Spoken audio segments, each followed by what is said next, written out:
Oh, The witch's curseance. Upon a time in a small town there lived two best friends, Lily and Thomas.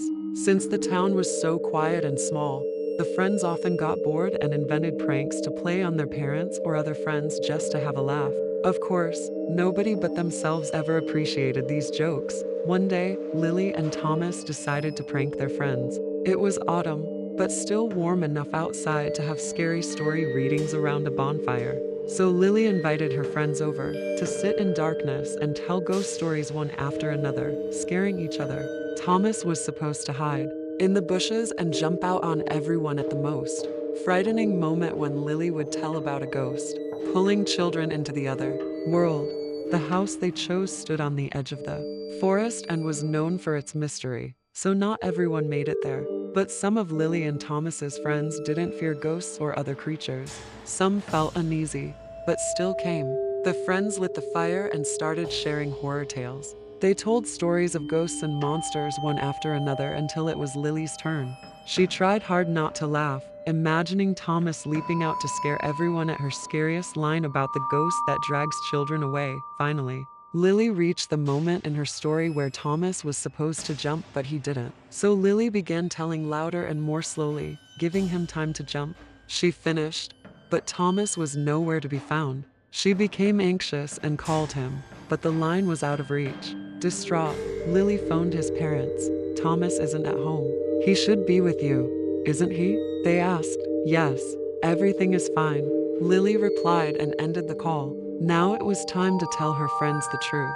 Thomas is gone. He was supposed to scare us from the bushes, but he's not here. Suddenly, the children heard rustling and odd sounds in the bushes. Thomas, is that you? Lily shouted.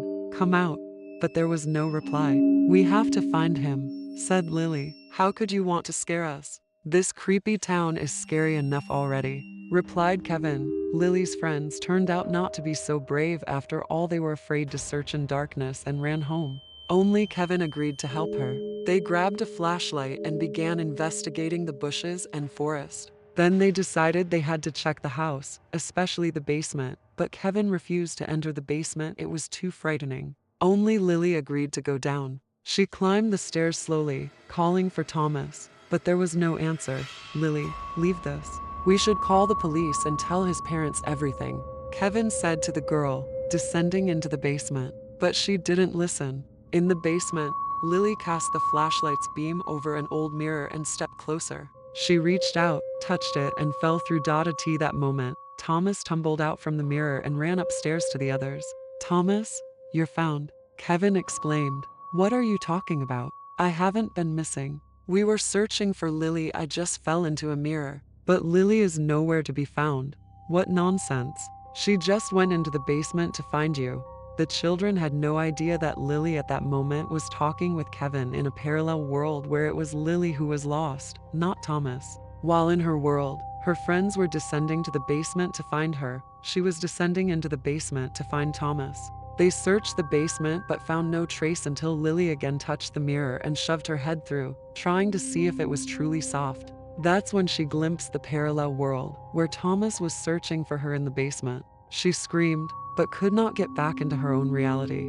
I can't come through this mirror, only lets my head go. But there is a Kevin here too, just not the real one. And you are missing here, she cried. I think you are with the real Kevin, just in another dimension, Thomas replied. I believe I understand what's happening. Thomas remembered that once an old witch lived in this house. She hated the loud play of Lily and Thomas under her windows. She always dreamt of separating them forever. Before she died, she cursed this mirror.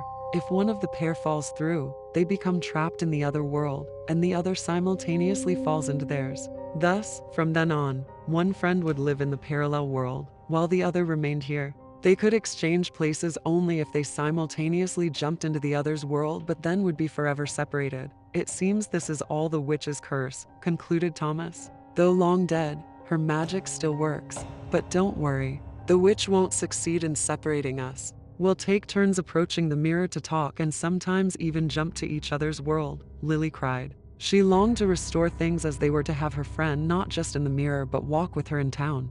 Watch films, chat at classes, prank together again. We must tell our parents, Lily said. pushing her head toward Kevin in her new world without Thomas. You won't believe what I saw in the mirror. No one else will. But good that they can see it themselves. We must bring everyone to the basement. What to show? Kevin said and shoved the mirror forward. It shattered into 1,000 shards. What have you done? Lily screamed, realizing she had lost her friend again. Why? Maybe you didn't know, but the woman who lived in this house was my grandmother. I promised her to break the mirror once one of you fell in. Promises must be kept. From that day on, the friends live in different worlds. Lily lives in a world where Thomas's parents consider him missing. Thomas lives in a world where Lily's parents still roam the small town looking for the missing girl. They never told anyone their secret, for who would believe them?